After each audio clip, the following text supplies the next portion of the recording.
కరవుతో రైతులు నష్టపోకుండా ప్రభుత్వం అన్ని చర్యలు తీసుకుంటోందని మంత్రి నారాయణ తెలిపారు. క్షేత్రస్థాయిలో పరిస్థితులను పర్యవేక్షించేందుకు చిత్తూరులో కమాండ్ కంట్రోల్ కేంద్రాన్ని ఏర్పాటు చేశామని మంత్రి చెప్పారు.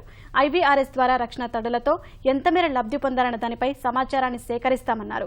ఆధునిక సాంకేతికతను వినియోగిస్తూ కమాండ్ కంట్రోల్ కేంద్రం ద్వారా జల ఫిరంగుల్ని పర్యవేక్షిస్తున్న తీరుపై మంత్రి నారాయణతో ముఖాముఖి ఇప్పుడు.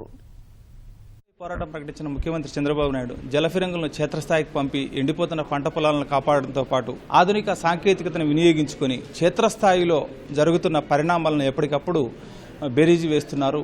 ఏ ప్రాంతాలకు జలఫిరంగుల అవసరము, ఏ ప్రాంతాల్లో ఇంకా నీటి తడులు ఇవ్వాల్సిందన్న అంశాలని అంచనా వేసుకుంటూ పూర్తి స్థాయిలో పర్యవేక్షిస్తున్న పరిస్థితి. దీనికోసం కమాండ్ కంట్రోల్ రూమ్ ఏర్పాటు చేశారు. కమాండ్ కంట్రోల్ రూమ్ ఏర్పాటు చేసి కృష్ణా పుష్కరాలను విజయవంతంగా నిర్వహించిన తరహాలోనే ఈ కమాండ్ కంట్రోల్ రూమ్ ఏర్పాటు చేయడం ద్వారా క్షేత్రస్థాయిలో జరుగుతున్న పరిస్థితులను అంచనా వేస్తూ ఎప్పటికప్పుడు ఒక ఎకరా పొలం కూడా ఎండిపోకుండా రక్షణ తడులు ఇవ్వడమే లక్ష్యంగా కమాండ్ కంట్రోల్ రూమ్ ఏర్పాటు చేశామన్న అభిప్రాయం అధికారులు వ్యక్తమవుతుంది. ఇప్పుడు మనం చిత్తూరులో ఏర్పాటు చేసిన కమాండ్ కంట్రోల్ రూమ్లో ఉన్నాం. ఒకసారి చూడొచ్చు.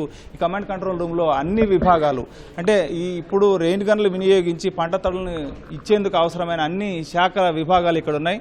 ప్రధానంగా విద్యుత్ శాఖ, అదేవిధంగా వ్యవసాయ శాఖ, మరోవైపు సూక్ష్మ సేద్యానికి సంబంధించిన ఇలా 3 విభాగాల అధికారులను ఒకే ప్రాంతానికి చేర్చి క్షేత్రస్థాయిలో ఎదురయ్యే ఇబ్బందులను ఈ కమాండ్ కంట్రోల్ రూమ్ సమస్యల దృష్టికి తీసుకొస్తే ఇక్కడ నుంచి ఆయా శాఖల ఉన్నతాధికారులకు పంపించి అక్కడ ఆ సమస్యను పరిష్కరించేందుకు వెంటనే చర్యలు తీసుకుంటున్నారు. మరోవైపు క్షేత్రస్థాయిలో రక్షణ తడులను ఇచ్చిన వివరాలను కూడా ఎప్పటికప్పుడు కంప్యూటర్ ద్వారా నమోదు చేస్తూ అదేవిధంగా రైతుల వివరాలు కూడా ఎప్పటికప్పుడు నమోదు చేస్తున్నారు. మనం ఒకసారి చూడొచ్చు. కమాండ్ కంట్రోల్ రూమ్లో చిత్తూరు జిల్లా ఇన్ఛార్జి అదేవిధంగా పురపాలక శాఖ మంత్రి నారాయణ గడిచిన 3 రోజులుగా ఈ ప్రాంతంలోనే ఉండి పర్యవేక్షిస్తున్నారు. ఒకసారి చూడొచ్చు.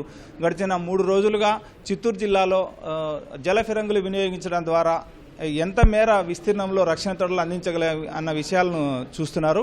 అసలు ఏ కార్యక్రమాలు వినియోగించుకుంటున్నారు, సాంకేతికంగా ఎలాంటి చర్యలు చేపట్టి ఈ రక్షణ తడులను ఇస్తున్నారన్న విషయాలు తెలియజేసేందుకు మంత్రి సిద్ధంగా ఉన్నారు. ఆయనని మరిన్నో తెలుసుకున్నాం. సార్, ఇప్పటి వరకు మనం చిత్తూరు జిల్లాలో జల ఫిరంగులను ఏ ప్రాంతాల్లో వినియోగించాం, ఎన్ని ఎకరాల్లో రక్షణ తడులు ఇవ్వగలిగాం, మరిన్ని ఎకరాల్లో ఇవ్వాల్సి ఉంటుంది?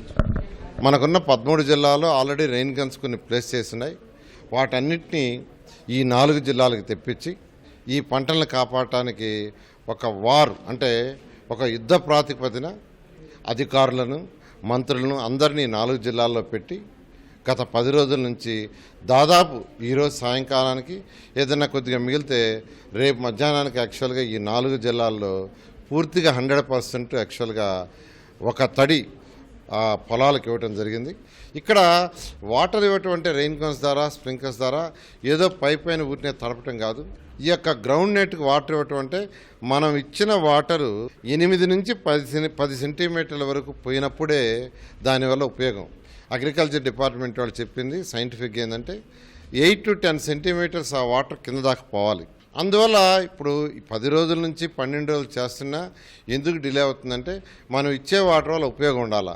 అలా కాకుండా ఏదో నామకే వాసి తడిపేసి రావటం కాదు. అందువల్ల ప్రతి పొలాన్ని 8 నుంచి 12 సెంటీమీటర్ల యాక్చువల్గా తడుపుతున్నారు. ఇప్పుడు రెండవ తడి మరొక 15 రోజులు ఇవ్వాలి. ఫస్ట్ తడి మేజర్గా స్టార్ట్ చేసింది 20వ తేదీ.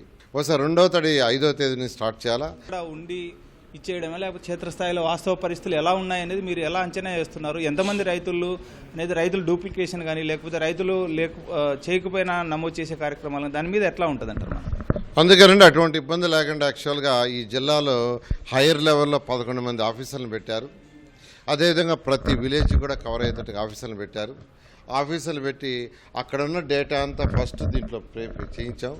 ఏదైతే 84,540 ఎకరాలు విలేజ్ వైజు, మండలం వైజు యాక్చువల్గా ఇక్కడ ఫీడ్ చేయడం జరిగింది. మీరు ఒకసారి చూసారంటే చిత్తూరు జిల్లా తీసుకుంటే అంటే ప్రతి మండలంలో ఎంత ఏరియా ఉంది, ఎంత స్ట్రెస్కి గురి అయింది, ఎంత రెక్టిఫై చేశారు, ఎంత చేయాలి. ఈ విధంగా ఫర్ ఎగ్జాంపుల్ ఈ యొక్క మండలంలో తీసుకుంటే విలేజ్ వస్తున్నాయి. ఈచ్ విలేజ్ తీసుకుంటే దాంట్లో యాక్చువల్గా రైతు వైజు సర్వే నెంబరు, తర్వాత ఎక్స్టెండ్, ఫార్మర్ నేము, ఆధార్ నెంబరు అన్నీ తీసుకొని దాంట్లో టోటల్ ఎంత స్ట్రెస్ కవర్ చేసాం, బ్యాలెన్స్ ఎత్తుంది, ఈ విధంగా డేటా మొత్తం కలెక్ట్ చేసి ఆన్లైన్ ద్వారా యాక్చువల్గా ఈరోజు సైంటిఫిక్గా చేస్తున్నాం. అంతేకాకుండా ఈరోజు చిత్తూరు కలెక్టర్ గారు అయితే ఆల్రెడీ సెకండ్ వెట్టింగ్ ఎప్పుడు ఇవ్వాలా, ఏ రోజు ఇవ్వాలనేది కూడా సాఫ్ట్వేర్లో ఎంటర్ చేస్తున్నారు. అంటే ఎన్ని ఏకర్స్కి ఇవ్వాలా, ఏ డేట్లో ఇవ్వాలా, అక్కడ ఎన్ని రెయిన్ గన్స్ పెట్టాలా, ఎన్ని ట్యాంకర్లు పెట్టాలి, ఎన్ని ఆయిల్ ఇంజిన్లు పెట్టాలి, ఎన్ని పైప్ లైన్లు పంపించాలి. ఇప్పటి నుంచి అంటే 5వ తేదీ నుంచి సుమారుగా సెకండ్ వెట్టింగ్ ఇవ్వాల్సి ఉంటే ఇప్పటి నుంచి ఆన్లైన్ డేటా అంతా చేస్తున్నారు. దాని ప్రకారం 5వ తేదీ నుంచి చేయడం జరుగుతుంది. ఒక సెంటు పొలం కూడా ఎండిపోకుండా రైతులు పూర్తి స్థాయిలో లబ్ధి పొందే లక్ష్యంగానే ఈ రెయిన్ గన్లను జలఫిరంగులను క్షేత్రస్థాయిలోకి తీసుకొచ్చామని, కరువుపై పోరాటం ప్రకటించి హుదుహుద్దును ఏ విధంగా అయితే ఎదుర్కొన్నా అంతే స్థాయిలో కరువును కూడా ఎదుర్కొంటామన్న అభిప్రాయం మంత్రి వ్యక్తం చేస్తున్నారు. కెమెరామెన్ సుధాకర్తో వినారాయణప్ప, ఈటీవీ న్యూస్, చిత్తూరు.